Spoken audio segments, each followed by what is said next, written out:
jusqu'à maintenant, c'est le Hadodi. Alors, d'un côté, j'ai prévu dans les sources dans les Mekorot que j'ai, Malachi, tu me permets d'ailleurs de faire share screen, j'espère. J'ai écrit la source de l'Echadodi. D'un autre côté, si vous avez un sidour et que vous voulez utiliser votre propre sidour, il n'y a pas de problème. Alors, je vais mettre quand même le Makor ici. Et voilà. Et comme ça, ceux qui veulent peuvent le voir directement ici. Vous le voyez, Nahon? Ceux qui veulent voir peuvent voir? Oui, oui, on voit. Ouais. Vous voyez, ok, très bien. Sader, Metsuyan. Donc, on a les Hadodi devant nous. Et ce qu'on va commencer, on va commencer par étudier tout d'abord un tout petit texte qui est la source dans la Gemara du Lechadodi. Si mes souvenirs sont bons, on l'a déjà vu la semaine dernière, et on va aussi un tout petit peu raconter l'historique de Rabbi Shlomo El-Kabetz, qui est celui qui a composé Lechadodi. Alors, tout d'abord, commençons par l'étude. Nous allons étudier ce texte qui se trouve dans la Gemara de Baba Kama, page 32, folio B, et qui se trouve aussi d'ailleurs dans la Gemara deux fois. Il apparaît aussi dans la Gemara de Shabbat, Daf Kuf Yuzain ou Kuf Yutet, maintenant je ne vois plus exactement devant moi. Kuf Yutet, page 119, folio. Déjà entendre, c'est OK? C'est Besséder? Oui. Très bien. Alors, dans cette Gemara, elle nous raconte la base du chant Hadodi. Elle nous dit comme ça, Dama Rabbi Hanina. Rabbi Hanina disait, Bo venetse likrat Shabbat kala malketa. À l'entrée de Shabbat, il disait aux gens, venez et sortons à la rencontre de la kala malketa, la reine, Vamrela, et certains disent likrat Shabbat kala malketa. Vous voyez, c'est-à-dire que la différence, c'est que dans le deuxième texte, il disait Shabbat kala malketa. Dans le premier, il disait sortons à la rencontre de la kala malketa. Dans le deuxième, Shabbat kala malketa. Dafka, on ne va pas étudier la différence entre les deux. J'ai pas approfondi cette chose-là. Et la deuxième source, c'est dans la même Gemara, un deuxième Rav qui s'appelle Rabbi Yanaï, Ayamitatef, il s'enveloppait d'un talit, selon certaines sources, c'était un talit blanc, avec Aïva Amar, il se mettait debout, il disait Boi Kala, viens Kala, viens la Kala. Et vous voyez, c'est-à-dire il y a deux rabbanim, on nous raconte l'histoire de deux rabbanim qui se préparaient à recevoir Shabbat. Derech Hagav, le fait qu'ils s'enveloppaient dans un talit, ça a été retenu chez les Yéménites. Je ne sais pas si vous avez déjà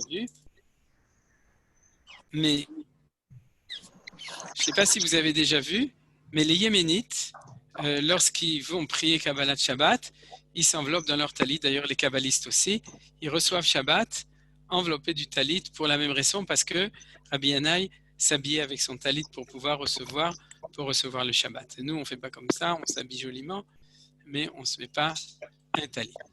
Alors, tout d'abord, avant de lire le texte de l'Echadodi, je vais vous donner une remarque qu'a fait le commentaire le plus célèbre, on pourrait dire commentaire sur les Haggadot du Shas, à part le Maharal, c'est le Maharsha. Le Maharsha, qui est un commentaire dans le Shas sur les Haggadot, donc les parties de Haggadah qui sont dans la Gemara, et qui fait remarquer ça sur ce texte de la Gemara dans Baba Kama.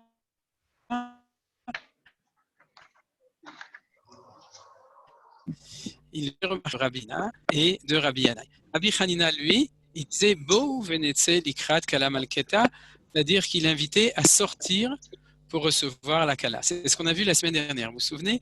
C'est-à-dire que les kabbalistes, lorsqu'ils reçoivent le Shabbat, je peux dire au présent, parce qu'on avait vu aussi dans le Ben Ishraï qui conseillait de le faire comme ça, il disait que de sortir dans les champs, et le Ben Ishraï disait, si tu ne peux pas sortir dans les champs, au moins sors dans la cour. C'est comme je vous avais dit, grâce au Corona, c'est ce qu'on fait. C'est-à-dire qu'on reçoit Shabbat en dehors de la maison, et c'est basé sur cet enseignement de Rabbi Hanina qui dit, Bo venetse, venez et sortons l'ikrat kala malketa. Par contre, alors ça c'est la remarque du Maharsha auquel moi personnellement, je n'avais pas remarqué avant. Il était mitate vekai. Vekai en araméen, ça veut dire il était omet. Il se mettait debout et il disait boi kala, boi kala. Alors, qu'est-ce que vous dites? Quelle est la différence entre les deux au niveau du mouvement? Qu'est-ce qui va vers qui d'après Rabbi Hanina et qui va vers qui d'après Rabbi Yanaï? L'autre, il attend, il Oui. ne lit pas. Il va vers le Voilà. Shabbat, le deuxième, il va vers la semaine. Vers Shabbat, vers la semaine, ça c'est une explication. C'est-à-dire, disons que le Maharsha, il dit comme Adin, c'est-à-dire que Rabbi Hanina, il sort vers la Kala, et Rabbi Yanaï, il invite la Kala à venir chez lui. Vous avez compris? C'est l'un, c'est Yetzia Likrat Kala, et l'autre, c'est ce qu'on appelle Achnasat Kala. C'est-à-dire, il fait rentrer la Kala chez lui à la maison. Alors, vous voyez qu'il y a deux mouvements différents qui sont ici. Celui de sortir ou celui de l'inviter chez nous. C'est-à-dire, alors, dans cette pensée-là, on va revenir à ce qu'on a vu la semaine dernière, c'est-à-dire que dans la pensée des kabbalistes, ce qu'on voit dans le Shara Kavanot, etc., dans la pensée des kabbalistes, ce que je vous avais enseigné la semaine dernière, c'est que en fait, on élève, d'après le langage du Rav Kook qui avait expliqué ça dans l'Atreya, le monde du Chol, qui est Chol, il est kala, c'est-à-dire il est en attente, il est comme une fiancée qui est en attente de se marier avec le Melech, avec Akadosh Baruch Hu. Et quand on rentre dans Shabbat, on élève le niveau, ce qu'on appelle élever le niveau en bon français, c'est-à-dire qu'on prend le côté masculin, on pourrait dire c'est le côté de Dieu. Akadosh Baruch Hu, il dit à la Kala, tu vas t'élever pour pouvoir devenir, au lieu d'une fiancée, de te marier avec moi, c'est-à-dire de devenir ce qu'on appelle Malkata. Vous voyez, c'est le passage de Kala à Malketa, Malka, comme on dit Boi Kala, Shabbat Malketa. Et à ce moment-là, on va pouvoir faire la choupa. C'est-à-dire que jusqu'à maintenant, on était en situation de promesse, mais maintenant en situation de réalisation. Et j'avais traduit les choses de cette manière-là. C'est que le monde de Shabbat, c'est un monde présent qui est transfiguré. C'est un monde qui s'élève à un niveau différent, celui où il est en harmonie, où il est en relation avec Akadosh Baruch Hu. Vous comprenez? On n'est pas dans le monde du Chol. Le monde du Chol, c'est le monde de la réalité telle qu'elle est. Et on a un cadeau qui s'appelle le Shabbat, et c'est un vrai cadeau, qui est celui où le monde lui-même, et c'est notre expérience de vie. C'est-à-dire que quand on rentre dans Shabbat, on vit ici. On mange la dafina ou le tchoulent et le couscous, etc. et le gefilte, chacun avec sa communauté et son minag. Mais on vit dans un autre registre que celui de la semaine. C'est-à-dire qu'on sort du Chol et on monte dans le Kodesh. Et c'est ce mouvement dont on avait parlé la semaine dernière, qui est celui d'élever la Kala pour l'amener au niveau du Khatan. Alors ça, c'est ce qu'on avait vu. Maintenant, dans cette idée-là, le problème est toujours, est-ce que nous les Juifs, qu'est-ce qu'on fait? Est-ce qu'on est du côté de la Kala et on s'élève, ou est-ce qu'on est du côté du Khatan et on va la chercher? Vous avez compris? C'est un petit peu ça. Or, dans cette question qu'on avait déjà vue la semaine dernière, j'avais déjà dit la semaine dernière que de manière intéressante, on est du côté du Khatan. Vous voyez? C'est-à-dire que si je donne une autre référence importante, tout de suite, je vais la donner. On aurait très bien pu s'imaginer qu'on est du côté de la Kala. Quelle est la référence?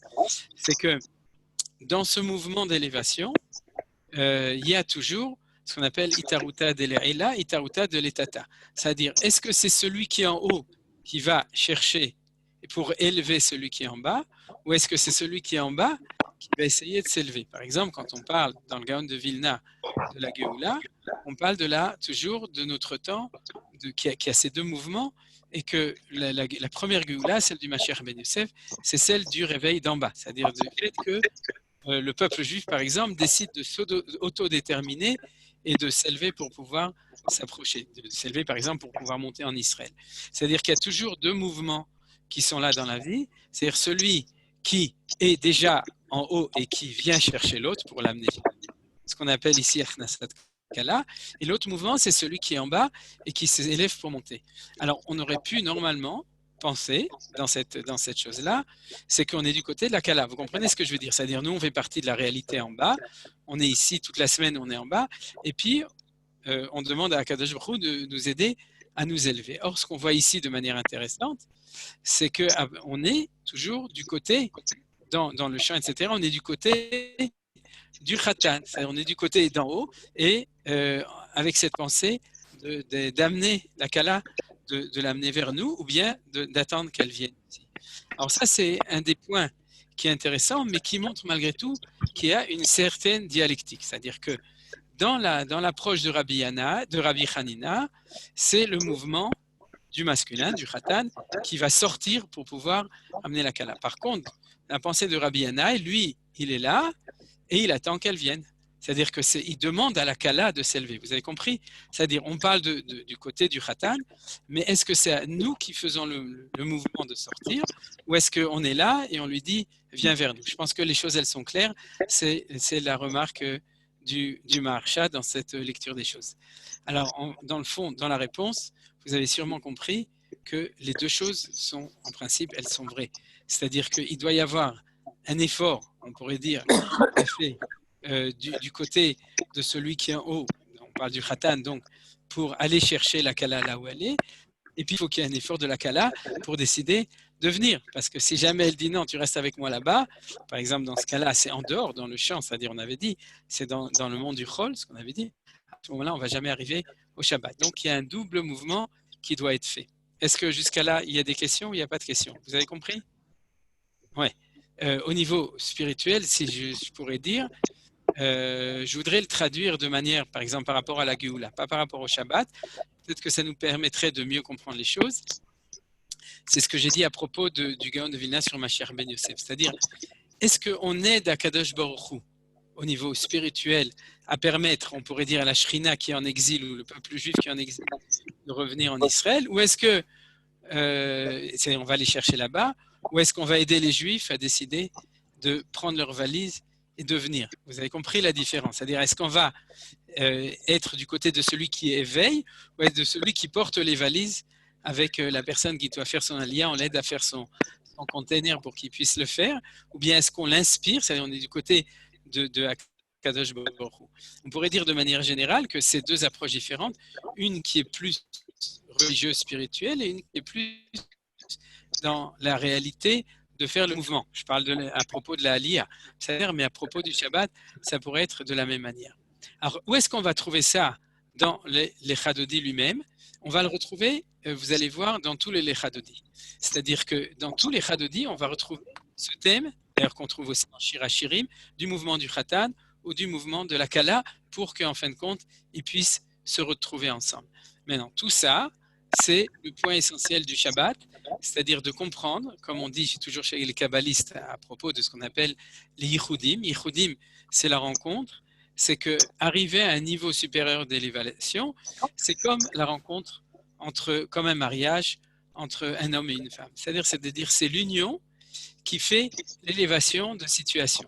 C'est-à-dire que rentrer dans Shabbat, c'est passer dans un autre registre, et ce registre, il est meilleur, il est plus grand, parce qu'il y a moins de distance entre Akadosh Baruch Hu, on pourrait dire par exemple, et Knesset Israël et le peuple juif. Au niveau individuel, entre moi et Akadosh Baruch Hu, entre moi et ma Neshama, c'est-à-dire c'est aussi des choses, puisqu'on va voir qu'il y a cette idée de Neshama Yetera qu'on va étudier, c'est-à-dire, vous savez, c'est-à-dire qu'on reçoit un surplus de Neshama. Neshama Yetera, c'est pas qu'on change de Neshama. Neshama Yetera, c'est qu'on reçoit une taxe à la valeur à ajouter.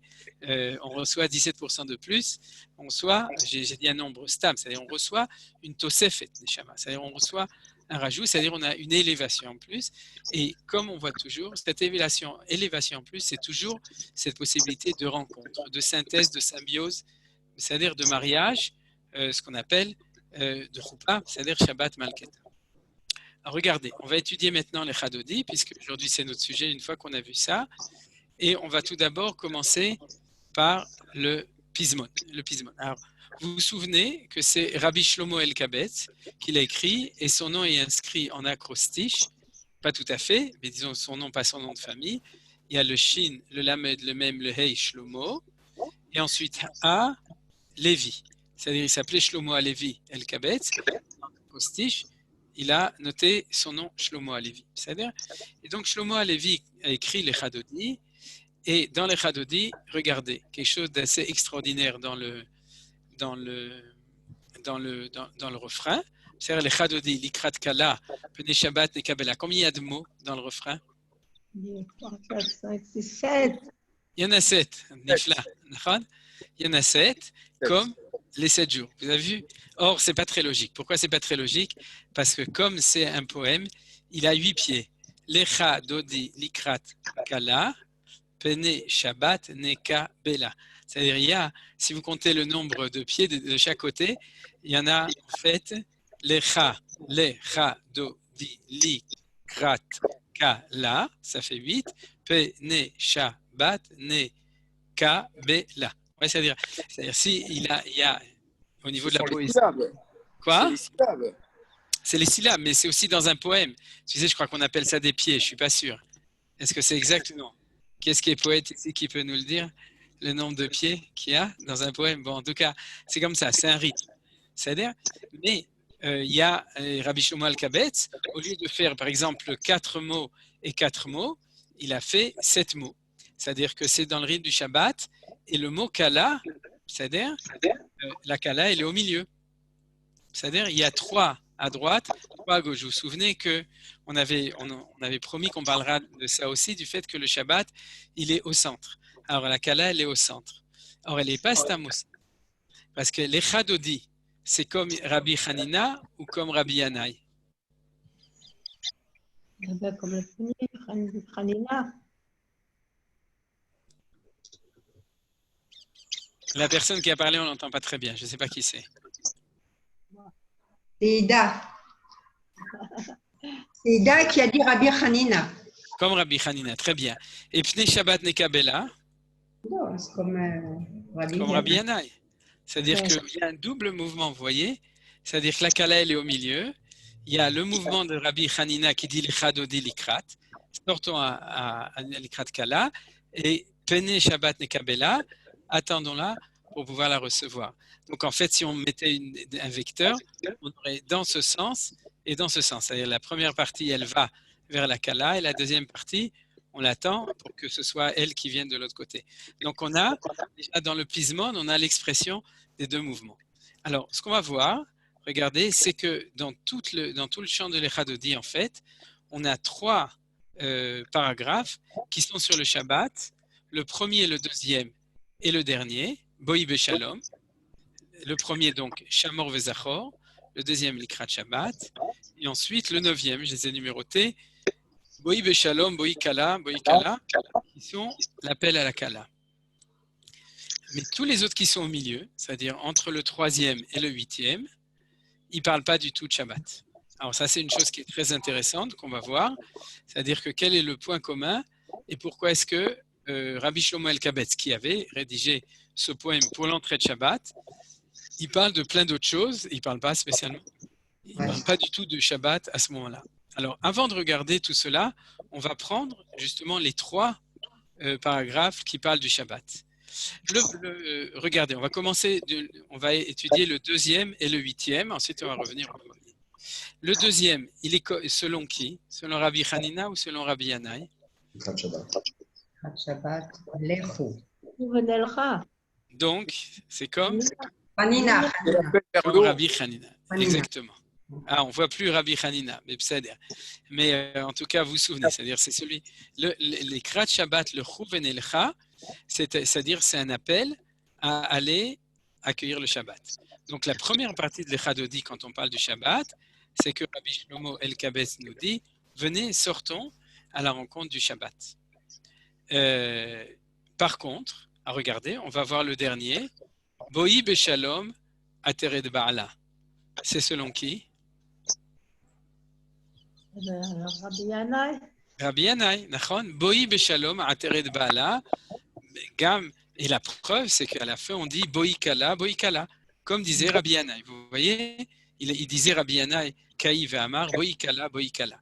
Donc, en fait, Rabbi Shlomo Alkabetz avait bien étudié le Maharsha et il a construit le Lechadodi de cette manière-là. Il a construit le Lechadodi en disant, nous allons commencer par le fait de sortir dans le champ. Puisqu'on avait vu que les Chadodi, c'est les Chadodi Etzé Asadeh, vous vous souvenez, le passouk de Shir HaShirim, qui dit, venez, sortons dans le champ. Donc, mettez-nous mettons-nous dans cet endroit qui n'est pas forcément agréable, parce que quand on parle du champ, on parle de l'extérieur, on parle du chol, on parle des 6 jours de la semaine, on parle de la galoute, etc.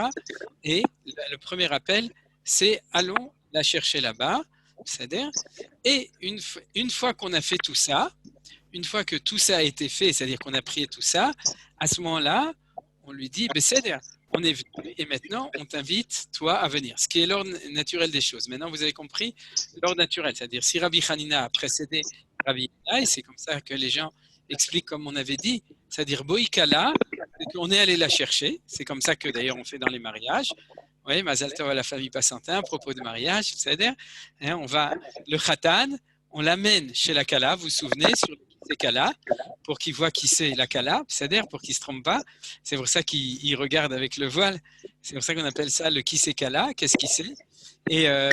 Et après ça, il va sous la choupa qui est symboliquement la maison du Khatan et la Kala, et Boï Kala, la Kala elle vient. Alors vous voyez que même dans nos mariages, on respecte exactement l'ordre des choses, et c'est l'ordre qui doit être fait, puisque elle devient malka, comme on a dit. C'est-à-dire qu'on attend cette élévation pour rentrer dans un univers du Shabbat, celui déjà de la choupa, c'est comme ça que le Zohar Kadosh le dit, et dans lequel elle vient dans la maison du Khatan, c'est-à-dire traduction en bon hébreu, elle change de registre pour vivre dans un monde qui est Me'en Olam Haba, qui ressemble au monde futur, qui est le monde harmonieux où il y a relation entre Dieu et entre nous.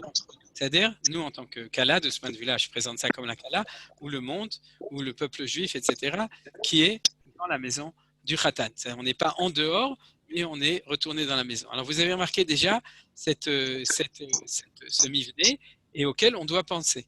C'est-à-dire, on doit penser quand on prie, c'est-à-dire tout d'abord de se dire, première chose, on va pour essayer de la convaincre, ou pour l'élever, on va la chercher, et après on lui dit, viens, maintenant, Boïkala.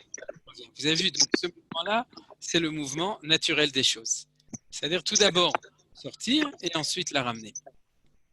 Or tout ça, les Anioudat, tiens, de nouveau, il y a une partie des choses que je vous enseigne qui sont basées sur des enseignements des sources que j'ai trouvées, et il y a une partie que je vous enseigne qui sont basées sur des enseignements que j'ai trouvés tout seul, c'est-à-dire en dehors de... Et donc, vous pouvez tout à fait aussi proposer, rajouter, enlever, pour pouvoir donner votre grain de sel sur ce qu'on est en train de dire. Alors, le premier paragraphe, celui-là, c'est celui qui va donner le principe de base du Yichud. C'est-à-dire, et après, quand on aurait établi le Yichud au niveau du Shabbat, alors on va donner le rôle du côté du Lechouven Elcha, du Khatan, et ensuite de la Kala. Vous comprenez? C'est-à-dire, chacun elle a son rôle à remplir. Mais tout d'abord, il faut bien préciser qu'ils vont se marier. C'est-à-dire qu'il va y avoir un yichud. On avait déjà vu la dernière fois. Je vais expliquer maintenant chacune des phrases de ce passage-là. Le premier est Shamor Vezachor, Bedibur Echad. On a vu la semaine dernière. C'est l'enseignement que le Rambam nous avait amené au nom de Rabbi Nechunia Ben Akana. C'est dans les textes du Zohar, Zoharique. C'est que le mot Shamor, c'est le côté féminin et c'est le soir du Shabbat. Et le mot Zachor, comme Zachar, c'est le côté masculin. Il correspond au niveau du temps du Shabbat à la journée, c'est-à-dire pas à la nuit, mais à la journée. C'est-à-dire que quand on dit Bedibur Echad, ça veut dire qu'on fait l'union entre la vertu masculine, la vertu féminine. C'est pour ça que ça s'appelle Dibur Echad. C'est une seule parole. Et ça correspond au temps du soir et au temps du matin aussi, c'est-à-dire on a différentes correspondances. Le soir, c'est le côté féminin, et c'est ce qu'on voit tout le temps, c'est-à-dire c'est la Kala qui va s'élever pour devenir Malka. C'est-à-dire que le Khatan, lui, fait des efforts pour que ça arrive.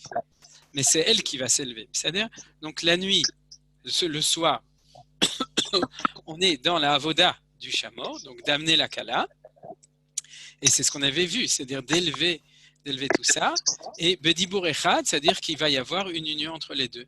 Ishmiyanu El HaMiyuchad nous a enseigné le Dieu Miyuchad. Alors ça veut dire quoi Miyuchad? En hébreu moderne, on dirait Miyuchad spécial, mais c'est pas du tout ça. Miyuchad, c'est celui qui fait des Yichudim. C'est celui qui fait l'union entre différentes valeurs. C'est-à-dire que l'enseignement Ishmiyanu, ce qu'on a entendu, d'ailleurs on l'a entendu au moment du Mahamad Har Sinaï, c'est que le Dieu qui est le Dieu de l'unité des valeurs nous a enseigné que le Shabbat, il y a l'unité des valeurs. Vous vous souvenez qu'on allume 2 bougies le vendredi soir, Shte Nerot, et qu'on dit Shabbat Shalom. C'est-à-dire que pourquoi on dit Shabbat Shalom? Parce que l'union des différentes valeurs, c'est le Shalom, c'est l'unité véritable. C'est l'harmonie qui n'existe pas assez pendant le temps du Chol, pendant le temps de la semaine, auquel on peut arriver. Et c'est aussi le sens pour lequel, comme je viens de dire, en principe, c'est la maîtresse de maison, elle allume 2 bougies. Donc les 2 bougies, c'est Keneged, le mari et la femme, Shamor Vezachor, le Yichud, Vezema Sheshmianu Elam Miyuchad. Comment on le voit? Hashem Echad ou Shmo Echad. Vous vous souvenez que c'est un pasouk qu'on dit tous les jours, Veneimar Vaya Hashem Lemelech al Kol Haaretz, Bayom Haou, Yeh Hashem Echad ou Shemo Echad. Ouais. Alors ça veut dire quoi? Yeh Hashem Echad ou Shmo Echad. Comme dit Rashi, de notre temps, Hashem est Echad, Aval Shmo Lo Echad. Ça veut dire quoi? C'est que dans le ciel, au niveau supérieur, il est un, mais quand ça descend sur terre, c'est le balagan. C'est-à-dire, ça veut dire quoi? C'est le balagan. Son nom n'est pas reconnu comme un nom d'un principe universel, parce que les chrétiens parlent d'une certaine manière, les musulmans d'une autre manière, les hindous d'une autre manière, les libéraux d'une autre manière, etc. C'est-à-dire, il n'y a pas la révélation de l'unité au niveau de son nom en bas. Et quand on parle de Hashem Echad ou Shemo Echad, on parle aussi de l'unité entre le monde d'en haut et le monde d'en bas, le côté masculin Hashem Echad, le côté féminin Shmo Echad, c'est-à-dire la réalisation en bas. Donc, quand on dit Shamor Vezachor Bedibur Echad, on dit aussi que grâce au Shabbat, on peut découvrir qu'il y a une possibilité que le nom de Dieu soit lié avec l'existence de Dieu, l'être en tant que lui-même.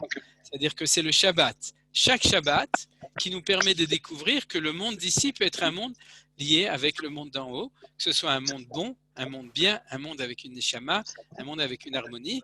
Et c'est ça ce qu'on appelle Hashem Echad ou Shmo Echad. Alors, ce qui arrive chaque Shabbat, c'est ce qui va arriver à la fin des temps. Mais pour l'instant, il arrive pour ceux qui sont Shomer Shabbat dans le monde une fois par semaine.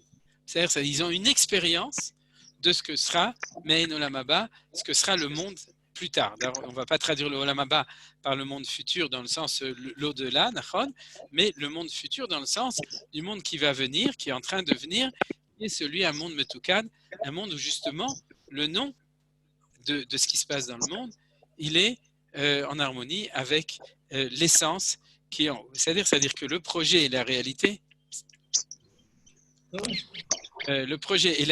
il y a une certaine rencontre entre les deux. Et regardez, alors un tout petit peu de Kabbalah, mais pas beaucoup, les Shem ou Tiferet Velitila, pour vous montrer, bien entendu, Rabbi Shlomo Al-Kabatz faisait partie de la Chaboura des kabbalistes de Tzfat, vous savez, de Safed, et avec le Harizal, avec le Rabbi Yosef Karo, lui-même avec Rabbi Chaim Vital, avec le Rabbi Moshe Cordovero, etc.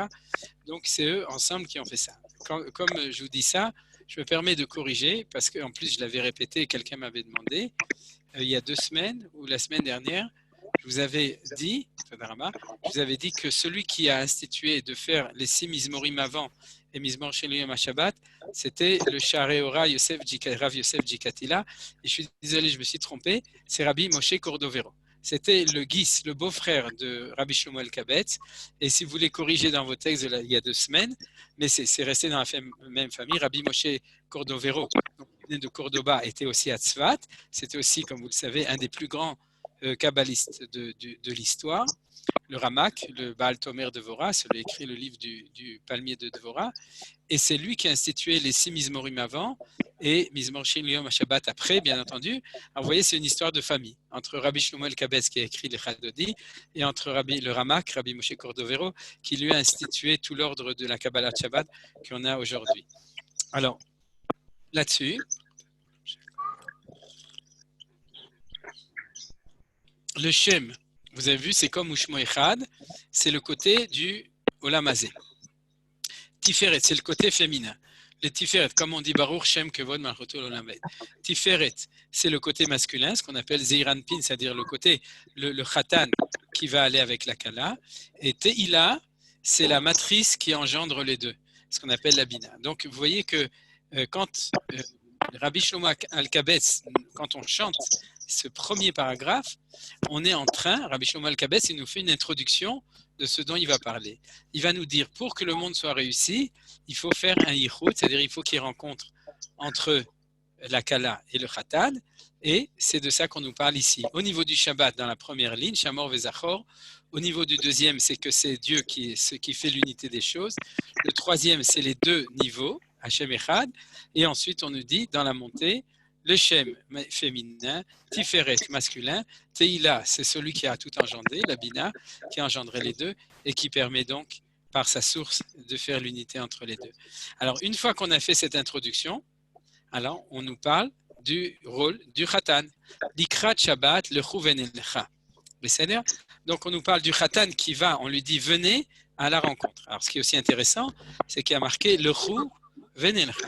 C'est-à-dire que on va y aller avec, c'est-à-dire que pour aider le Khatan, on va décider d'aller avec lui. C'est-à-dire que, comme je vous ai dit depuis le début, on est associé à Kadosh Baruch Hu pour permettre de sortir, on pourrait dire, la Kala du Chol ou de la Galoute pour lui permettre de s'élever. C'est-à-dire, c'est pour ça qu'il y a marqué le Chouven el Lecha.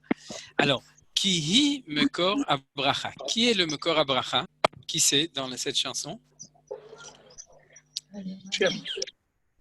Puisqu'elle est au féminin. C'est le Shabbat, il y a fait Meod. Puisqu'il y a marqué I, elle est la source de la bénédiction. Alors, est-ce qu'on veut dire ici source ou bien la matrice? C'est-à-dire, Makor, c'est la matrice de la bénédiction. Ce qu'on veut nous dire ici, alors continuons, ça veut dire quoi? Merosh Mikedem Nesucha, depuis le début. Et même Mikedem, c'est-à-dire depuis auparavant Nesucha, elle était déjà princesse. Parce que vous voyez, c'est Nesucha, c'est comme Nesicha. C'est-à-dire, les Nasser, c'est aussi donner un influx. C'est-à-dire, l'influx était déjà là, sauf Maaseh Bemarshavatrila, la fin de l'action était depuis la pensée d'origine. Alors, qu'est-ce que ça veut dire tout ça? C'est-à-dire que nous dit Rabbi Moshe Cordovero, Rabbi Shlomo Alkabetz, du coup, je me suis un peu trompé. C'est-à-dire, qu'est-ce qu'il nous dit? Il nous dit, sache, commençons par la fin, de manière la plus simple, c'est que même avant la création du monde, et puis depuis le début de la création du monde, le monde n'a pas été créé pour les 6 jours de la création. Dans l'oreille. Il a été créé, il y a un monsieur qui s'appelle Yosef, qui n'a pas fermé son microphone. iPhone de Joseph. Qui c'est Joseph? C'est pas Yosef Gabaï, c'est quelqu'un d'autre, voilà, il a fermé. C'est-à-dire, toi on t'entend pas Yosef, c'est-à-dire. Alors donc, qu'est-ce qu'on nous dit par là? Dans le Sof Maaseh Bemarshavatrila, on nous dit que le monde a été créé dans la vision du Shabbat. Vous comprenez? C'est-à-dire que quand Hachem, pendant 6 jours, il crée le monde, il façonne le monde, c'est dans une vision finaliste. Et c'est ce qu'on nous dit Sof Maaseh Bemarshavatrila. Mais ça c'est le pshat de ce que nous dit Rabbi Shlomo Alkabetz. C'est-à-dire, et c'est la raison pour laquelle il faut aller l'ikrat akala, c'est-à-dire que aller l'ikrat akala, c'est-à-dire faire le mouvement pour aller là-bas. Mais il faut rajouter quand même quelque chose qui est important dans cette notion de kihi mekor bracha.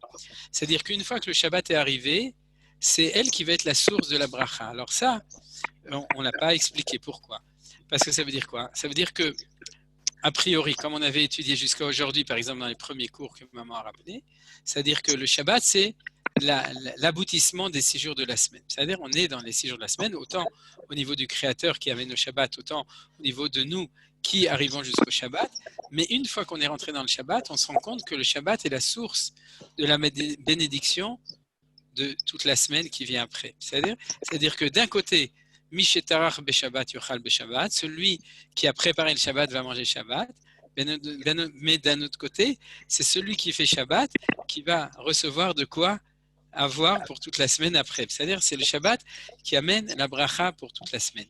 Et c'est ce qu'il nous dit ici. C'est-à-dire que il y a un mouvement double très, très important qui est là. C'est-à-dire que si jamais tu vas et tu rentres dans le Shabbat, c'est grâce à ça qu'en fin de compte, on va arriver, on va pouvoir. Le Shabbat, c'est lui qui va donner le sens et la signification de tout ce qui viendra après. C'est-à-dire qu'il y a un mouvement en même temps que le Shabbat reçoit, et en même temps tout d'un coup que le Shabbat lui-même, il donne. Et c'est là qu'on va retrouver dans cette phrase qui est à la fin, sauf Maaseh Bemarshavatrila, quelque chose de tout à fait différent. C'est-à-dire que le Shabbat de la création, une fois qu'on va rentrer dedans et qu'on va faire Shabbat, c'est lui qui va nous permettre d'arriver jusqu'à la fin du programme de Akadosh Baruch Hu. C'est-à-dire, on peut lire le Shabbat comme la finalité de la création de Dieu, ou on peut dire le Shabbat comme la source qui va révéler vers où le monde il avance. Alors c'est ça qu'on a un petit peu vu ici, c'est-à-dire que quand on sort vers le Shabbat et qu'on fait le Shabbat, à ce moment-là, on est en train de préparer l'avancement du monde. Parce que quand on dit Me'en Olam Haba Yom Shabbat Menucha, c'est-à-dire que chaque Shabbat, le monde il avance encore un petit peu vers le Olam Haba grâce au Shabbat. C'est-à-dire que le Shabbat nous éclaire la semaine, s'il est le Mokora Bracha, il est la source qui permet d'avancer les choses. C'est-à-dire c'est ça qui est marqué ici au niveau de ce progrès qui est ici. Alors maintenant qu'on a vu ça et qu'on a vu en gros, ça c'était le début, c'est-à-dire le mouvement, et qu'on a vu en gros dans le 9 la fin du processus, c'est-à-dire la fin du processus qu'on va voir, on va un petit peu étudier les prakim qui sont au milieu. Tous les prakim qui sont au milieu, c'est-à-dire tous les chapitres, tous les paragraphes qui sont au milieu de l'Echadodi, il ne parle plus du tout, on va commencer par cela, il ne parle plus du tout de Shabbat et de Akadosh Baruch Hu et du Shabbat. Alors, qu'est-ce qu'ils font ici? C'est ce qu'on avait vu la semaine dernière, et je crois que c'est un point qui est très très important, c'est qu'ils parlent de la Géoula. Alors, vous vous souvenez qu'on avait fait cette comparaison entre le Shabbat et la Géoula, dans le sens où le fait de sortir dehors dans le champ, c'est comme sortir dehors là où le peuple juif est exilé, pour pouvoir aller le chercher et le ramener en Eretz Israël. Eh bien, c'est exactement ça qu'a vu ou qu'a écrit Rabbi Shlomo Elkabetz lorsqu'il a écrit les Chadodis. C'est-à-dire qu'il a fait cette comparaison entre les deux choses. Vous savez l'histoire tout à fait spéciale de Rabbi Shlomo Elkabetz. Rabbi Shlomo Elkabetz qui était à la nuit de Shavuot. C'est une histoire qui est très connue, je vous la raconte en 2 mots. Rabbi Shlomo Elkabetz habitait et se trouvait dans une ville de Turquie qui s'appelle Adrionople. Il y a Constantinople, Adrionople. Je ne sais pas comment elle s'appelle aujourd'hui. Peut-être que quelqu'un sait comment est-ce qu'on l'appelle aujourd'hui. Mais en tout cas, il se trouvait avec Rabbi Yosef Karo. Et la nuit de Shavuot, il était en train d'étudier, de faire le tikkun selon les kabbalistes de la nuit de Shavuot. Et à ce moment-là, tout d'un coup, il y a une voix qui est sortie de la bouche de Rabbi Yosef Karo, qui n'était pas la voix de Rabbi Yosef Karo, et qui s'est présentée. Ce n'était pas un dibouk, mais c'est quelque chose qui est du côté de la Gdusha.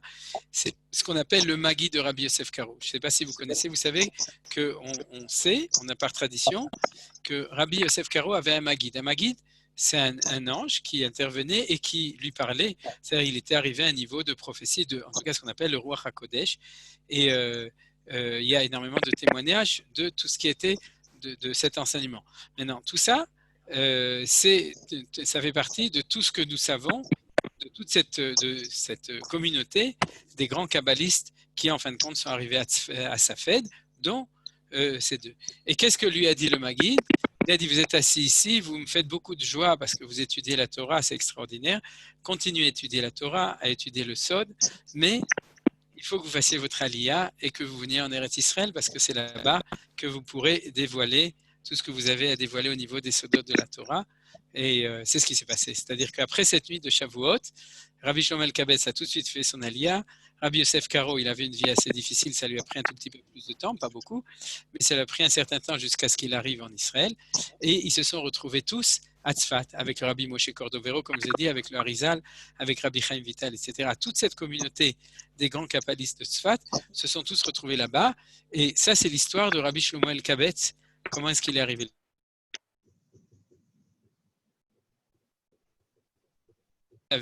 Ils n'étudiaient pas la Kabbalah pour faire des shiurim de Torah, ils étudiaient la Kabbalah pour amener la Géoula. Et donc, c'est comme ça que... Et donc, je reprends parce que je sais qu'il y a eu 2 minutes où c'était pas stable. Et donc, c'est comme cela que, en fait, ce chant de Rabbi Shlomo Elkabetz, qui est au moment de l'entrée de Shabbat, il fait de manière très claire, puisque c'est sur 9 paragraphes, on en a 6 qui ne parlent pas du tout du Shabbat et qui parlent de la Géoula, parce que selon le rationnel que je vous ai dit, la Géoula, c'est la même chose. C'est-à-dire que la Géoula est le fait de rentrer dans Shabbat, ça correspond au même processus, c'est sortir d'un monde du Olam Hazé, c'est-à-dire d'un monde tel qu'il est, et d'élever le côté féminin dans ce cas, c'est le peuple juif, c'est la terre d'Israël, c'est Jérusalem, c'est tout le côté féminin qu'il y a dans le monde, c'est-à-dire de celui qui est le cli, celui qui reçoit la présence divine, de l'élever à un niveau plus grand pour qu'il puisse rentrer en yichud, en union avec Akadosh Baruch Hu, et à ce moment-là que la bénédiction soit dans le monde. C'est-à-dire, vous avez compris le lien entre les deux. Alors, comment on appelle ça au niveau des individus? D'élever la Kala pour la ramener vers le roi, faire son Aliyah, c'est la Aliyah, c'est monter, c'est-à-dire de s'élever. Alors ça, c'est au niveau, le peuple juif tout entier, quand il revient en Eretz Israël, c'est qu'il fait son Aliyah, c'est-à-dire qu'il fait Boïkala, Boïkala. C'est-à-dire que la Kala, elle revient chez elle. Alors elle revient en Israël, elle revient à Jérusalem. La terre d'Eretz Israël se lève, tout d'un coup, la Shrina était dans la poussière, elle commence à se lever. Et tout ça, c'est le thème essentiel de la Géoula. Et c'est pour ça que Rabbi Shlomo Elkabetz, qui, comme je vous ai dit, faisait partie, le beau-frère de Rabbi Moshe Cordovero, qui faisait partie de ce minyan, de cet ensemble, de ce groupe, de ces kabbalistes, il n'a pas écrit un chant pour Shabbat.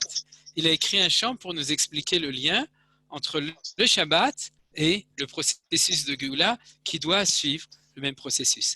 Alors regardez, comme dans le processus de Géoula, il y a différents éléments. On va passer, on n'a pas beaucoup de temps, malheureusement, c'est un petit peu, je suis désolé, c'est à cause de toutes ces choses-là. On va passer par paragraphe et on va un tout petit peu voir chaque fois qui est le Khatan et qui est la Kala. Vous avez compris? S'il n'y a plus de Takala dans le Marchev, on va pouvoir voir chaque fois qui est Takala du Khatan et à ce moment-là, il n'y aura plus de problème. Alors, le premier, Migdash Melech, Ir Melucha. Vous avez vu? Qui est le Melech? C'est le Migdash. Et qui est la Melucha ou la Malka? C'est la ville de Jérusalem. C'est-à-dire, il nous dit tout de suite, Rabbi Shlomo Alkabetz, vous avez ici un Yichud entre le Beth Amikdash et la ville de Jérusalem. L'un, c'est le Melech, et l'un, c'est la Malka, et ils doivent se rencontrer ensemble.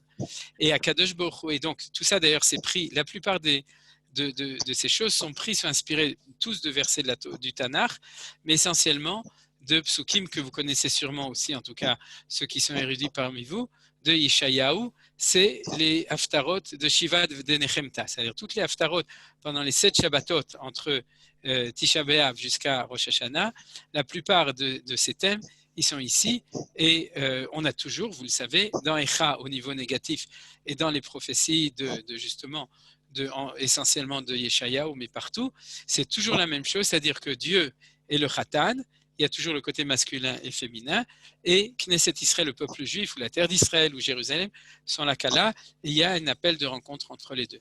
Donc, Mikdash Melech Ir Melucha, l'essentiel, la féminité, c'est la ville de Jérusalem, la ville de la Melucha, Kumit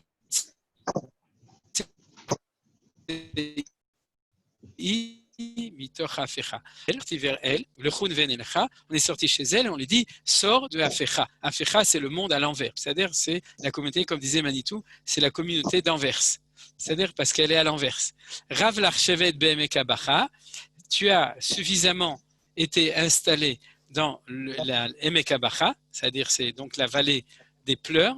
C'est-à-dire, malheureusement, il y a d'autres connotations de Emekabacha, vous connaissez sûrement. Vehu, c'est le masculin, c'est Akadosh Baruch Hu, Yachmol alaychem la, donc il va avoir de la miséricorde pour toi et il va te ramener. Vous comprenez? C'est-à-dire qu'on est du côté de Akadosh Baruch Hu, comme on a dit, et on dit à la ville de Jérusalem, lève-toi de ta désolation, arrête d'être désolé et deviens zolé. Olé, oui, c'est-à-dire remonte, et ça c'est la première chose. La deuxième, on continue, je parle des deuxièmes dans cette partie intermédiaire. Itna'ari me'afar kumi. Vous voyez, de nouveau, on lui parle au féminin, on s'adresse à elle, on lui a dit Itna'ari. Donc, lève-toi de la poussière et débarrasse-toi. Donc, Itna'ari, l'itna'er, c'est-à-dire dépoussière-toi. Livshi bigde tifarter. Habille-toi avec donc des habits de splendeur, Ami, Aliad Ish Ben Ishai Bet Alachmi, grâce au Mashiach, parce que c'est David Ameler qui s'appelle Ben Ishai, le fils de Ishai, qui vient de Bethléem, c'est pour ça qu'il s'appelle Bet Alachmi, Korvel Nafshi Geala, c'est-à-dire que mon Nefesh va se rapprocher de Géala, celui qui l'amène la Géoula. Alors, on a de nouveau cette dialectique entre le masculin et le féminin. Géala, c'est celui qui l'amène la Géoula, c'est Akadosh Baruch Hu, et Ami, c'est le côté féminin qu'on appelle pour se réveiller. Alors, ce n'est pas le même qu'ici. Ici, le premier, c'est la ville de Jérusalem, qui était la féminité, et c'est Akadosh Baruch Hu donc qui lui demande de se lever. Et ici, c'est le peuple juif. Donc, vous voyez qu'on a chaque fois cette même dialectique, mais qui s'adresse à différents niveaux. On pourrait dire que Jérusalem se rhabille pour pouvoir préparer à accueillir les Juifs, que la terre d'Israël de manière générale, comme on sait, et que le peuple juif, lui, en tant que côté féminin, vienne et revienne en Eretz Israël. C'est ça qu'on lui dit. Et Bigdei Tifarter, la Tiferet, c'est ce qu'on avait vu ici avant, les Shemul Tiferet, c'est-à-dire de nouveau d'être en lien avec le côté masculin qui s'appelle la Tiferet. Lifshe Bigdei Tifarter. Alors, on continue, puisque malheureusement, on est obligé de continuer plus vite. Itoreri, vous voyez, réveillez-vous, qui va horaire kumi uri, car ta lumière va venir, lève-toi, uri, réveille-toi, shir daberi, chante un chant, que vod Hashem alaïch nigla. Alors, de nouveau, le khatan, c'est Hashem, vous voyez, il est marqué ici, et ici, le or, c'est-à-dire qu'en fin de compte, ce qu'on parle du côté de la féminité, puisqu'on parle horaire, ta lumière au féminin. On ne dit pas orcha, on dit horaire. Et donc, on va parler de manière générale de la Shrina. C'est-à-dire le premier, c'est la ville de Jérusalem et la terre d'Eretz Israël. Le deuxième, c'est le peuple juif. Et le troisième, c'est qu'on appelle la Shrina elle-même à recommencer à éclairer le monde. Et vous savez très bien que c'est comme ça. C'est-à-dire que lorsque le peuple juif revient sur sa terre, et on le voit ici tous les jours, à ce moment-là, on devient Or la Goïm. Comme j'ai dit déjà plusieurs fois, un juif orthodoxe en Chutz La'aretz, il est hors la loi, et quand on est en Israël, on est hors la Goïm. C'est-à-dire, vous avez compris, c'est-à-dire qu'il y a, on est vraiment celui qui éclaire les nations de manière générale, et c'est ce qui a marqué ici, Kiba Orer. C'est-à-dire qu'il y a ici, alors regardez, Kumi Ori. Ori, ça veut dire éclaire. Lève-toi et commence à éclairer. C'est-à-dire que vraiment, il y ait la lumière de Akadosh Baruch Hu au féminin qui soit là. Alors, ce qui est intéressant, c'est qu'il y a la notion de itoreri, donc réveille-toi, uri, menachon, c'est la même chose, uri itoreri. C'est-à-dire, uri, c'est peut-être quelqu'un qui te réveille, itoreri, c'est toi qui dois te réveiller puisque c'est un itpael, et là, uri, puisque c'est que Vod Hashem, alaïch nigla, qui va se réveiller à toi, c'est-à-dire, il va t'aider à te réveiller. Mais vous savez que le problème de la galoute, c'est que la Shrina, elle dort. Vous vous souvenez, Nachon, Ani, Yeshena, Veli Bi'er, c'est au moment le pire, ce qu'on a déjà appris souvent, c'est ce qu'on appelle la dormita ou la tardema, mais de manière générale, le problème, c'est la torpeur. C'est-à-dire qu'il y a quelque chose dans l'histoire qui ne bouge pas. La présence de Dieu qui se révèle par le peuple juif, il est en dormita, il est endormi, il dort. C'est-à-dire, alors c'est ça. Ce qui est intéressant, j'ai vu dans un commentaire de Rav Yaakov Bazak, qui est j'ai trouvé dans l'internet un commentaire donc sur les Chadodi. Il fait remarquer que ce mot horaire, c'est le mot central de tous les Chadodi. Alors vous compterez, si on compte pas, comment ça s'appelle, le refrain de les Chadodi, à ce moment-là, c'est le 68e mot, celui-là des deux côtés. C'est-à-dire qu'on arrive du début ou de la fin. C'est le numéro 68. On commence à la fin et ça ne me satisfaisait pas parce que 68, ça ne veut rien dire. Et si on rajoute les mots de l'Echadodi, mais des deux côtés, comme on l'a vu, c'est-à-dire 4 au début, 4 à la fin, puisqu'on a vu qu'il y a une espèce de symétrie. Vous avez vu, celle de Rabbi Hanina et de Rabbi Yanaï, et c'est celle-là qu'on compte. À ce moment-là, on arrive ici à ce mot Orer, qui est donc la lumière, l'éclairage, la splendeur. On arrive à 72. Et 72, c'est le nom de Akadosh Baruch Hu, qui est celui qui inspire, on appelle la Tzilut, qui inspire tout ce processus qu'on est en train d'étudier. Donc il y a 72 mots jusqu'ici, 72 mots jusqu'ici de l'autre côté, et le mot central qui est cette lumière qui se réveille, c'est là, c'est donc celui-là. Alors venez, on continue. Lote voshi veloti kalmi, matishtochechi matemi, bach yechesu ani ami, venivneta ir altila. C'est bach en toi, c'est la ville, et on revient donc avec le fait que c'est la ville de Jérusalem. Donc on a de nouveau, c'est le fait que la ville de Jérusalem, c'est ce côté féminin qui attend d'ailleurs le peuple juif qui vienne, qui va pouvoir revenir et entrer en eux, mais on lui dit à elle de se réveiller. Alors ensuite, dans le passage suivant, oui, c'est-à-dire l'otevoshiv lotikalmi, donc c'est aussi une promesse, tu n'auras plus à avoir honte, comme aujourd'hui, il y aura la calmie, lotikalmi, c'est-à-dire calme-toi, mais c'est ce qui est aujourd'hui, Yerushalayim, c'est une splendeur, c'est-à-dire matishtochachi, tu ne dois plus être donc prosterné, prostré et matémi et dans le gémissement, parce que en toi vont être couverts les pauvres de ton peuple, c'est-à-dire les exilés, Venivneta Iraltila, et la ville de Jérusalem va être reconstruite. C'est-à-dire, ce que je vois aussi, mais sans garantie, c'est qu'ici, on voit qu'il n'y a plus la présence du Khatan, vous voyez, c'est-à-dire qu'il lui parle, mais il lui dit lève-toi, lève-toi, lève-toi, lève-toi. C'est-à-dire, parce qu'on est du côté, dans cette symétrie, qui est dans le Boïkala, dans la deuxième partie du chant. Vous avez vu? C'est-à-dire, il y a trois. Il y a quatre prakim, à part le premier qui est une introduction générale qui fait l'unité de tout. Il y a quatre prakim, le premier sur Shabbat, le deuxième sur la ville de Jérusalem, le troisième sur le peuple juif et le quatrième sur la Shrina. Et de nouveau ici, de la fin jusqu'au début, sur le Boïkala, il y a, de nouveau, on a la ville. Alors, ça ne s'arrange pas avec le 7, donc je suis désolé, mais parce qu'ici, on nous parle vraiment de Yassis Alaïch et le Kaïr, c'est-à-dire que c'est quand même Akadosh Baruch Hu qui fait son mouvement pour venir chez elle. Donc on ne peut pas dire qu'elle agit toute seule, mais dans le 6 et le 8, on le voit aussi, c'est-à-dire que là, on nous parle du peuple juif.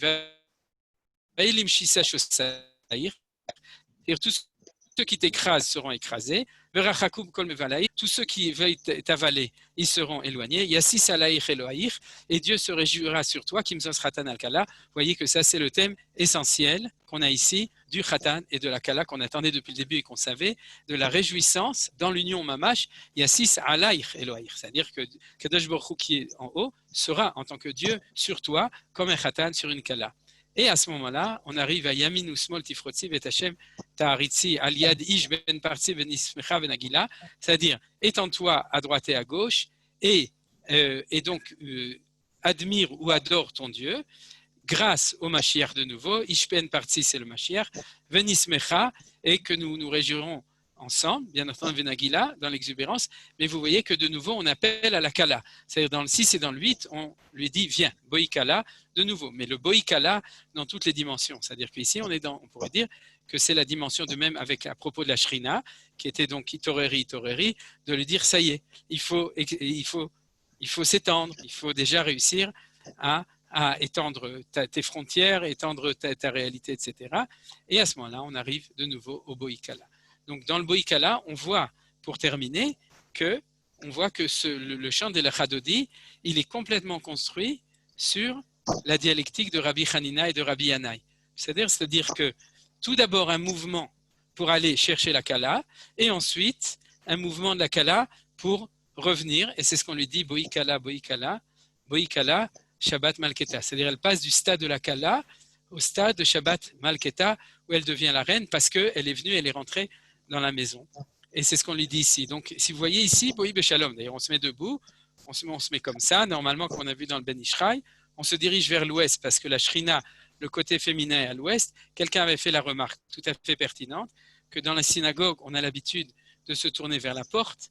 Il y a plusieurs raisons. Premièrement, parce qu'en Occident, que ce soit l'Afrique du Nord ou l'Europe, on se dirigeait toujours dans la tfila vers l'est. Donc c'est normal et que la porte était vers l'ouest, qu'on se retournait vers l'ouest pour recevoir le Shabbat. C'est-à-dire, et après ça, le problème est devenu comment on fait lorsque l'ouest et les portes pour recevoir ne sont plus dans la même direction. Alors, il y en a qui ont dit on doit accueillir la Kala, on va l'accueillir par la porte d'entrée. C'est-à-dire la synagogue, c'est la choupa, donc il faut l'accueillir. Ça, c'est ce que font les Ashkenazim de manière générale. Chez les Sfaradim, surtout les Yerushalmim, ceux qui vont à Pi-Asod, ça ne change rien, on se tourne toujours du côté ouest parce qu'on se tourne du côté de la Shrina. Baruch Hashem, quand on est dehors, il n'y a plus de porte puisqu'on est sorti dans le champ. Donc la question ne se pose plus, c'est ce qu'on fait en bas dans la cour chez nous. Donc j'ai été possègue pour ma communauté de la cour, ouais, elle s'appelle Keilat la cour. Et donc là-bas, là-bas on se tourne vers l'ouest de manière évidente parce qu'on se tourne là où le soleil se couche et là où la Shrina, le côté féminin, est là et on est en train de lui dire Boïkala, viens la Kala. Alors, je voudrais terminer tout ça, tout d'abord par une conclusion, ensuite une ouverture. La conclusion, c'est qu'on va se remettre là où était Rabbi Shlomo el-Kabetz, le Rabbi Moshe Cordovero, le Harizal, Rabbi Chaim Vital, Rabbi Yosef Karo Sachevruta à Adrionopole, qui a décidé de faire son aliyah, Boïkala, et de revenir à Tzfat. Toute cette raboura, c'est eux qui nous ont enseigné le lien entre le Shabbat et la Géoula dans la Tfila. C'est eux qui ont institué cette filote. Et ce que je pense qui est extrêmement courageux, c'est d'insister sur le fait que le Khatan, il doit sortir dans le champ pour aller chercher la Kala. Vous comprenez? Nous, dans le sionisme, c'est-à-dire le sionisme, c'est l'idée que la Kala doit se lever, qu'elle doit revenir. C'est-à-dire, mais il faut savoir qu'il fallait quand même des tzadikei olam, des grands de la Torah, Kedoshim ou Tehorim, qui étaient là et qui ne s'occupaient pas de leurs problèmes de 4 amot de halacha, mais qui s'occupaient de la souffrance de la Kala et qu'ils étaient du côté de Akadosh Baruch Hu, qui dit Akadosh Baruch Hu, je sais que c'est difficile pour toi, on va t'aider. L'ikrat Shabbat, le chouven elcha. C'est ce que disait Rabbi Hanina. C'est-à-dire que même Akadosh Baruch Hu, c'est dur pour lui. Pourquoi? Parce que la Kala, des fois, elle est sourde, des fois, elle est un petit peu boiteuse, des fois, la réalité est trop compliquée, il y a l'opposition des goïms, des nations, il y a peut-être le fait que le temps n'est pas encore arrivé. Alors, qu'est-ce qu'on peut faire? On peut aider la Kala, c'est ce qu'on appelle l'agence juive, c'est-à-dire on peut aider le Khatan. C'est ce qu'on appelle les grands tzadikim. C'est-à-dire les grands tzadikim, vous comprenez, c'est ceux qui sont du côté de Akadosh Baruch Hu dans sa connaissance des choses, qui savent ce qu'il faut faire, qui savent qu'il faut ramener la Kala, c'est-à-dire, et qui disent à Akadosh Baruch Hu, viens, on va sortir ensemble pour aller la chercher. Et je pense que ça, c'est un des enseignements essentiels qu'on voit dans cette étude-là. C'est-à-dire, si on dit le chouven elcha, le chadodi netze asadeh, on prend Akadosh Baruch Hu par les épaules, on lui dit, allez, viens, on va ensemble, et on va chercher la Kala. C'est-à-dire, et ça, c'est quelque chose qui est aussi extrêmement important et qui est extrêmement beau et qu'on peut en sentir, et c'est ça qu'on dit au moment du Shabbat. Au moment de Knisat Shabbat, on est de ce côté et on va chercher la Kala et on lui dit de revenir. Et Baruch Hashem, on peut dire qu'il y a 500 ans, à Tzfat, il y a eu ces Gdolé Lyon, ces Tzadikei Lyon, qui ont aidé Akadosh Baruch Hu dans le Chouven Elcha pour qu'ils viennent. Et on a, de notre temps, on a eu aussi la chance de voir le Boïkala. C'est que la Kala est sortie du Kal, du champ, du Chol, et elle est montée, c'est la Zarta, la Aliyah Azot, et Izocha au présent, et que ce mouvement, qui est le mouvement de Géoula, qui est un vrai mouvement, parce qu'on l'étudie dans tous les shiurim, pas seulement de faire son Aliyah pour habiter en Israël, mais de permettre la rencontre entre le côté masculin qui est la présence de Dieu et le côté féminin, ce qu'on appelle la Knesset Israël ou la Shrinta ou la Malketa, c'est-à-dire la Kedusha qui est à l'intérieur du peuple juif, c'est-à-dire, et qui est le côté féminin, les deux, ils sont liés ensemble grâce à ça. Alors vous voyez, c'est tout ça, Kabbalat Shabbat, ensemble, c'est tout ça, le Lechadodi extraordinaire de notre maître Rabbi Shlomo el-Kabetz, et comme vous avez vu, c'est en même temps le mouvement de tout le chant, de l'Echadodi, et en même temps le petit mouvement des 7 mots du refrain l'Echadodi, l'Ikrat Kala, Pene Shabbat, Nekabela, avec la Kala qui est au centre, qui d'un côté on lui dit viens, et d'un autre côté on va la chercher. Tout d'abord on va la chercher selon l'ordre, on va dans le champ, on se met en danger, on est prêt à s'exposer, mais pour pouvoir lui permettre de revenir. Alors la semaine prochaine, j'ai terminé, la semaine prochaine on verra le Boïkala, Tochemune Am Segula, Boïkala, Shabbat Malketa. Parce que ce qu'on voit ici, c'est que Am Segula, vous voyez, c'est-à-dire que tout d'un coup, la Kala, quand elle vient plus le Shabbat vers Dieu, elle vient vers le Am Segula, le peuple. C'est lui le masculin. C'est-à-dire la Kala, le Shabbat, c'est le féminin, et c'est le peuple juif qui devient le masculin. Et là, on va un petit peu plus descendre sur terre la semaine prochaine. On va étudier à partir de là l'idée de Tosefet Neshama. Qu'est-ce que ça veut dire qu'on reçoit à ce moment-là? Parce qu'on verra dans le Ben Ishraï, qui cite les Mekoubalim, que c'est à ce moment-là qu'on reçoit la première Tosefet de Neshama quand on dit Boïkala. Tout ça, on l'étudiera Bezrat Hashem la semaine prochaine. Et encore une fois, je sais que pour vous, ce n'était pas agréable d'attendre. Pour moi, c'était encore pire. Vous devez savoir. C'est-à-dire ce sentiment terrible de se dire de voir que vous attendez tous et qu'il y a un problème. Mais malheureusement, tout ça, c'est de la faute au Corona, puisque c'est à cause de lui qu'on est comme ça en Zoom. As Bezrat Hashem, j'espère que la prochaine fois, tout ira bien. et qu'il n'y aura pas comme ça une takala au milieu. Est-ce que vous voulez poser des questions? Vous êtes invité. Oui, peut-être faire juste une remarque. Bonjour. Cette dernière idée que tu viens de soulever, est-ce que ça ne rejoint pas la phrase de même qui est Shmera Shabbat, je garde le Shabbat, mais le Shabbat me garde. Le Shabbat qui nous garde. Très bien. Ça le rejoint. Il y a beaucoup de commentaires qui le disent sur le Shamor Vezachor. C'est-à-dire que d'un côté, Shamor, c'est le Ramban qui l'explique entre autres, mais plein d'autres. Le Shamor, c'est ce que nous, on garde le Shabbat, d'accord. Et Zachor, c'est le fait de rentrer la lumière, puisqu'on fait Kiddush, Zmirot, etc. C'est le côté positif. C'est-à-dire, tu crées une structure et à ce moment-là, tu permets de rentrer la lumière. C'est-à-dire, et ça, c'est de nouveau côté masculin, côté féminin. C'est-à-dire, le côté féminin, il crée une structure pour pouvoir permettre de rentrer. Et c'est un petit peu ce que tu as dit dans le sens qui est Shmera Shabbat, ou Ishmerini pas dans le sens que c'est dans le sens que si quand on est Shomer Shabbat, alors à Kadosh Baruch Hu, Mekora Bracha, il rentre la Bracha à l'intérieur. Il a fait mieux, Toda Rabba Margalit. Merci. Belle perle ce que tu as dit. Quoi? Il me semblait que ça rejoignait le messer de la dernière strophe, à savoir que maintenant ça n'est plus le peuple juif n'est plus la Kala, mais il devient je sais pas comment expliquer. C'est le sens de cette dernière strophe, il me semble. Il a fait mieux, oui, c'est-à-dire qu'en fin de compte, il devient le Khatan. Voilà. On en parlera la semaine prochaine. Oui, merci. Merci, bonjour, Jean-Albert Azout. Oui. Au début de l'Echadodi, vous aviez... Au début de l'Echadodi, vous avez dit que dans les 9 soukim, il y avait uniquement que 3 occurrences qui parlaient de Shabbat, c'est bien ça? Oui, la première, la deuxième et la dernière. Et la dernière. Et ensuite, tout le reste, là, j'ai suivi avec beaucoup d'attention parce qu'en général, on le chante plus qu'on le descend comme on l'a fait aujourd'hui.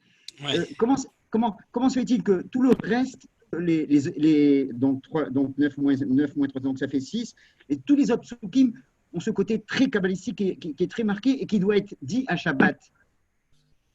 Alors, c'est ce que j'ai dit dans le cours, c'est-à-dire qu'Avram, c'est-à-dire que c'est pas le côté kabbalistique, parce qu'en fait, si tu regardes, c'est le premier qui est le plus kabbalistique. Quand il dit Hashem Echad Ushmo Echad, Hashem Tiferet Teila, qui sont Malchut, Zeran Pine. J'ai suivi avec attention, on les a tous descendus, quasiment tous, ils ont les sphirotes, etc. Et je veux dire, alors, moi, la question que je me posais, c'est, on le chante, bon, c'est magnifique, mais alors, comment se fait-il que Shlomo Alkabetz a Mamash appuyé pour que ce soit dit Shabbat? Alors, c'est ce que j'ai dit dans le cours. C'est pas de la Kabbalah. C'est le retour du peuple juif vers Dieu quand il revient sur sa terre. Et c'est le retour de Jérusalem, qui est dans la poussière de la terre d'Israël, qui remonte vers le peuple juif. Et c'est parce qu'il y a équivalence entre les deux que Rabbi Shlomo Alkabetz a tenu à faire ça. J'avais compris, mais c'était Nistar, c'était caché dans les mots. Il fallait vous écouter pour ensuite le découvrir. Ouais, mais tu sais, toute la Torah, elle est cachée. Cachée Meod même. Mais pourquoi le cours il se termine à 6h20? Pourquoi? À quelle heure tu voulais qu'on le termine? Mais je ne sais pas, ça commence pas à 18h. Oui, mais alors là...